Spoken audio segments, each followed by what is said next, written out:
तू रख हौसला वो मंजर भी आएगा, प्यासे के पास चलकर समंदर भी आएगा। तू थक हार के न बैठ ए मंजिल के मुसाफिर, मंजिल भी मिलेगी, मिलने का मजा भी आएगा। नमस्कार दर्शकों, आप देख रहे हैं M9 इंडियन न्यूज। मैं हूं आपके साथ मोहन कुशवाहा। आज हम आपको ऐसी शख्सियत से रूबरू कराने जा रहे हैं जिन्होंने अशोकनगर का नहीं बल्कि पूरे मध्य प्रदेश का नाम रोशन किया है। जी हाँ, हम अशोकनगर के बेटे हर्षित शर्मा की बात कर रहे हैं, जिन्होंने इंडियन आर्मी में लेफ्टिनेंट के पद पर 7वां स्थान प्राप्त कर इंडियन आर्मी में सिलेक्शन हुआ। तो आइए जानते हैं हर्षित शर्मा से कि इंडियन आर्मी में जाने का उनके मन में कैसे ख्याल आया और किस तरीके से उन्होंने ये तैयारी की। अशोकनगर में हर्षित शर्मा जी हैं। इन्होंने यूपीएससी सीडीएस में पूरे ऑल इंडिया में 7वां नंबर हासिल किया। 7वां जो रैंक होती है वो हासिल किया। तो उनसे हम चर्चाएं करेंगे। तो पहले तो आपको बहुत बहुत बधाइयाँ, धन्यवाद।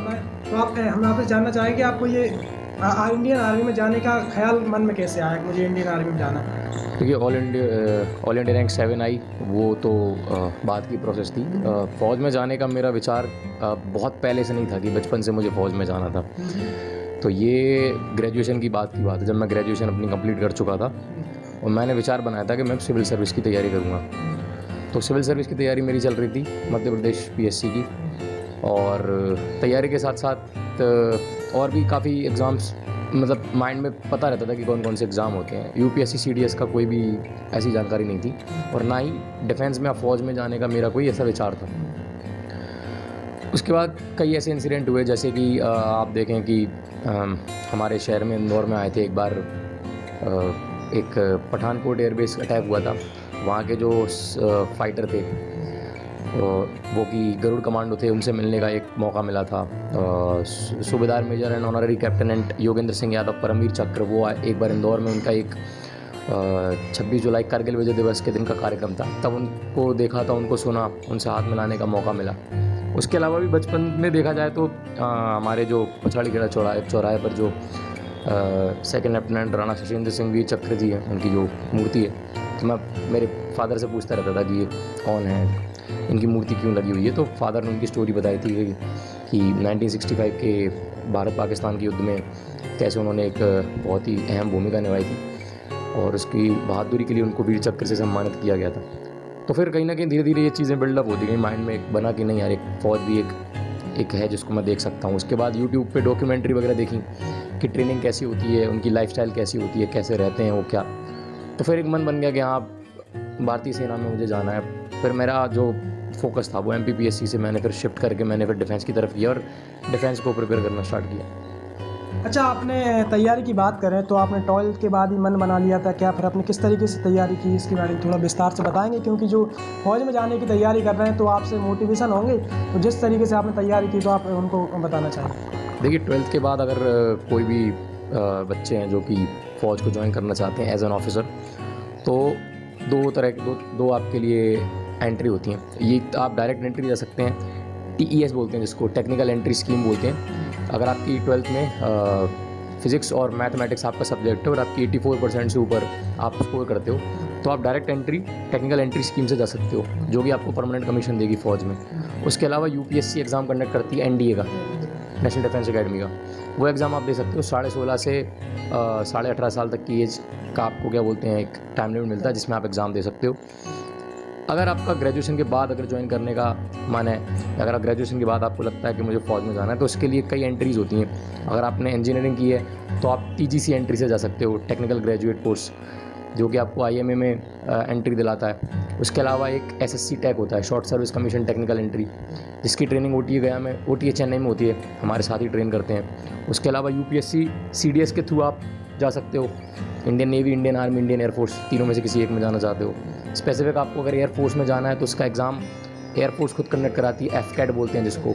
FCAT एग्ज़ाम के थ्रू भी आप जा सकते हो। और अगर आपने अपने ग्रेजुएशन ईयर में NCC की है, NCC के 3 साल आपने कंप्लीट किए हैं और C सर्टिफिकेट आपके पास है, तो आप NCC स्पेशल एंट्री से भी आप जा सकते हो। तो ये कुछ तरीके हैं। अच्छा, जैसे कि इनसे जाने की पढ़ाई का तरीका, किस तरीके से उन्होंने पढ़ाई की, तो इसके बारे में थोड़ा विस्तार से बताएंगे किस तरीके से पढ़ाई करनी चाहिए? क्योंकि देखिए, पढ़ाई का इसका मेन चीज़ ये है कि ये फ़ौज की जो रिक्वायरमेंट होती है वो सिर्फ पढ़ाई नहीं होती है, उनको एक कंप्लीट पर्सनैलिटी चाहिए।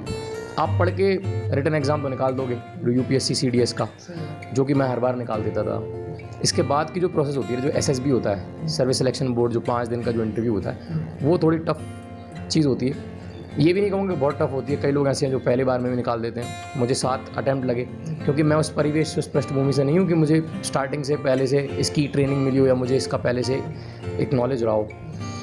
तो वो उसमें कंप्लीट पर्सनैलिटी चाहिए। आप फिज़िकली, मेंटली, सोशली, साइकोलॉजिकली आप कैसे स्ट्रॉन्ग हो, आपकी वो डिपेंड करता है कि आप स्टार्टिंग से अब तक आपने कैसे अपनी पढ़ाई पूरी की है, आपकी जो आपकी परवरिश कैसी रही है, उस बेसिस पे आपकी एक साइकोलॉजी डेवलप होती है।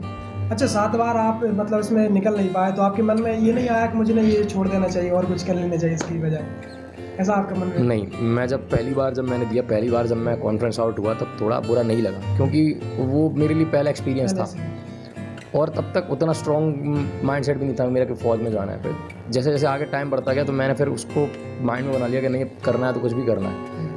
एक अटैम्प्ट के बाद मैं क्या हुआ था, कॉन्फ्रेंस आउट होते जाता था, लेकिन मन में ये रहता था कि कब तक नहीं मिलेगी ये चीज़, कभी तो मिलेगी, अभी नहीं तो कभी। जब तक मेरा आखिरी अटैम्प्ट है मैं तब तक आखिरी अटैम्प्ट तक जाऊँगा, मैं आखिरी अटैम्प्ट तक जब तक मेरे पे हैं तब तक मैं दूंगा, कभी तो मिलेगी। और मुझे अंदर से विश्वास था कि मैं अगले जब मेरे 6 अटैम्प्ट हो गए थे, मुझे अंदर से विश्वास आ गया था कि हाँ, मैं अगले 1 या 2 अटैम्प्ट में इसको निकाल दूंगा मैं। तो मेन चीज़ ये कॉन्फिडेंस होना चाहिए आपको आपकी स्किल पे कॉन्फिडेंस है तो आप कोई भी एग्ज़ाम हो, सीडीएस का ही एग्ज़ाम नहीं है, आप यूपीएससी भी क्रैक कर सकते हो, तो यही है। अच्छा, जैसे कि मान के चलें आपने कोचिंग वगैरह की है इसकी, कहाँ से क्या? जी नहीं, मैंने इसकी कोई कोचिंग वगैरह कोई नहीं की। अच्छा। हाँ, मैं स्पेसिफिक एमपीपीएससी के लिए जब प्रिपेयर करता था तो मेरा जनरल स्टडीज़ वाला पार्ट वहाँ से कवर अप हो जाता था। मैथमेटिक्स मेरी स्टार्टिंग से अच्छी रही है और इंग्लिश वाला पार्ट ऐसा था कि स्कूलिंग मेरी अच्छे स्कूल से हुई है, तो इंग्लिश के लिए मुझे एक्स्ट्रा का भी एफर्ट नहीं लगाना पड़ा। तो ऐसे करके मेरे सब्जेक्ट्स तो तैयार रहते थे मेरे। एसएसबी की तैयारी के लिए मैं जब पहली बार गया तब बिल्कुल क्लूलेस था कि भाई कैसा एग्ज़ाम है, 5 दिन में कौन कौन सी प्रोसेस होती है, मुझे ये भी नहीं पता था कि क्या क्या होगा 5 दिन। तो पहली बार मैं गया तो उन लोगों से गाइडेंस लिया जो पहले दे चुके हैं या जो इस फील्ड में जिनको नॉलेज है। ऐसी कोई स्पेसिफिक कोचिंग मैंने इसके लिए नहीं की। अच्छा, जैसे कि 7-8 बार बता रहे हैं कि आपको करना पड़ता, तो घर वालों ने कहा कुछ रिएक्शन नहीं रहा कि आप इतनी बार मतलब इसमें निकल नहीं पाए, तो आप और कुछ करो, ऐसा कुछ घर वालों ने? नहीं, घर वालों ने कभी इसको लेके कोई नहीं बोला। घर वालों ने बोला, हाँ, स्टार्टिंग में जब मैंने घर पे बताया कि भाई मुझे फ़ौज ज्वाइन करनी है, तो पापा का तो खुश थे कि हाँ भाई ठीक है, एक काफ़ी प्राउड एंड ऑनर वाली जॉब होती है, वो भी आर्मी में ऑफिसर। दादी और मेरी जो मम्मी थी उनका थोड़ा माइंडसेट थोड़ा लगता है, क्योंकि क्या होता है ना कि नॉर्मल इंसान के मन में जब हम कहते हैं कि भाई फ़ौज ज्वाइन करना, तो फ़ौज में क्या आती है इमेज कि बॉर्डर, दुश्मन, गोलियाँ, शहादत, ये सब चीज़ें, तो वो थोड़ा उनका माइंडसेट वैसा नहीं था। लेकिन फिर मैंने उनको दिखाया, यूट्यूब पे वीडियोस वगैरह दिखाई कि नहीं देखो, आर्मी ऑफिसर का रोल ये होता है। और मैं नहीं, अब तो फ़ौज में विमेन ऑफिसर्स काफ़ी, लड़कियां भी काफ़ी ज्वाइन कर रही हैं फ़ौज को। वो धीरे धीरे करके फिर उन्होंने देखा, समझा, उनको समझ में आया कि हाँ ये चीज़ है। बाकी मेरे जब मैं अटैम्प्ट में फेल होता रहता था तो घर वालों को ये रहता था कि कोई बात नहीं, अभी नहीं हुआ, अगली बार हो जाएगा। हाँ, मोटिवेशन घर वालों ने भी बिल्कुल आपका पूरा फुल, कहने मतलब आपको घर वाले जो उन्होंने फुल साथ दिया आपका। तो क्या कहना चाहेंगे घर वालों के लिए? घर वालों के यही कहना चाहूँगा कि मेरे नहीं, मैं काफ़ी लकी रहा हूँ इस मामले में कि मेरे घर वालों ने कभी मुझ पर करियर को लेके प्रेशर नहीं बनाया कि नहीं तू ये मत कर, ये कर, ये नहीं कर। उन्होंने ये बोला कि तुम्हारा जो मन है तुम वो करो, जो चूज़ कर रहे हो वो करो, हमें पता है तुम समझदार हो, जो भी करोगे सही करोगे, बट जो भी करो उस पर फोकस्ड रह के करो। अगर बाहर रह के पढ़ाई कर रहे हो तो ऐसा नहीं है कि बाहर रह के तुम सिर्फ किताबें घिसो, बाहर जाओ, एक्सपीरियंस गेन करो, लोगों से मिलो, दुनिया घूमो, लेकिन जिस चीज़ को लेके गए हो ना उसको अपने माइंड में रखो फोकस, कि भाई कुछ करने गए हो, कुछ बनने गए हो, तो वो लेके निकलो। अच्छा, फाइनली आपसे लास्ट क्वेश्चन ये रहेगा मेरा कि जो फौज में जाने की तैयारी कर रहे हैं उनके लिए आपकी तरफ से क्या सजेशन रहेंगे, आप देना चाहोगे उनको कि इस तरीके से वो कर सकते हैं? फ़ौज में जाने के लिए सबसे पहली बात मैं कहूँगा खुद को फिट रखो। कई बार ऐसा होता है कि आप रिटन क्लियर कर देते हो, आप एसएसबी क्लियर कर देते हो, लेकिन आप मेडिकल्स में रह जाते हो। देखो, मेडिकल में भी कई ऐसी चीज़ें होती हैं कि जो इंटरनल चीज़ें हैं वो आपकी अंदर की बॉडी में जो भी कुछ चीज़ें हैं आप उनको नहीं बदल सकते, बट कुछ चीज़ें जैसा आप अपने वेट को मेंटेन रख सकते हो, आप फिजिकली फिट रह सकते हो, ये चीज़ें आप करो। और फ़ौज के अलावा भी कोई भी एग्ज़ाम हो, किसी भी एग्ज़ाम या किसी भी अच्छी सर्विस के लिए आप अगर प्रिपेयर कर रहे हो तो ये है कि पहली चीज़ कंसिस्टेंसी बनाए रखो। बीच में अगर आपकी फ़्लो आपका टूटता या ख़राब होता है तो उसको रीगेन करो, दोबारा से आप स्टार्ट करो।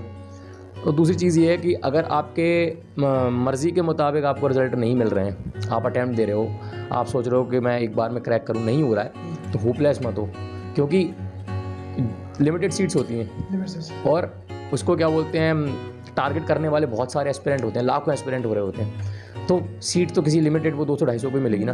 तो अभी आपका चांस नहीं हो सकता, अगली बार आपका चांस हो। और आप ये सोच के रखो कि मुझे वो 250 या 200 सीट से मतलब नहीं है, मुझे एक सीट से मतलब है। वो एक सीट मेरे लिए बनी है, तो मुझसे वो सीट कोई नहीं ले सकता। ये माइंड में रख के आप प्रिपेयर करो फोकस्ड रह के, तो कोई भी एग्ज़ाम आप क्रैक कर सकते हो।